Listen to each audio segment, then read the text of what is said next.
కోమటిరెడ్డి వెంకటరెడ్డి చేసిన వ్యాఖ్యలపై BJP floor leader Maheshwar Reddy fire అయ్యారు. మా ఎమ్మెల్యేలలో ఒక్కరిని టచ్ చేసినా 48 గంటల్లో కాంగ్రెస్ ప్రభుత్వాన్ని కూల్చేస్తామని హెచ్చరించారు.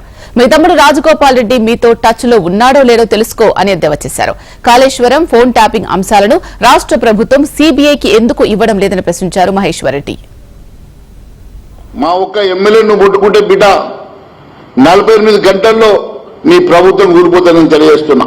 మేము హుందాగా ఉన్నాం, ప్రజలు ఇచ్చినటువంటి మ్యాండేట్ కి గౌరవిస్తున్నాం.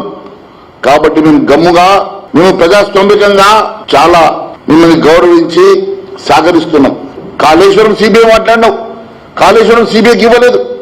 ఆక్షన్ భూముల మీద సిబిఐ అన్నావు, సిబిఐకి ఇవ్వలేదు. అసైన్ భూముల మీద మాట్లాడినావు, ఏ ఒక్కటి సిబిఐకి ఇవ్వలేదు. చివరకు ఈరోజు టెలిఫోన్ ట్యాపింగ్ కూడా టెలికాం చట్టంలో కేంద్ర ప్రభుత్వ పరిధిలోకి వస్తుంది, హోంశాఖ పరిధిలోకి వస్తుంది.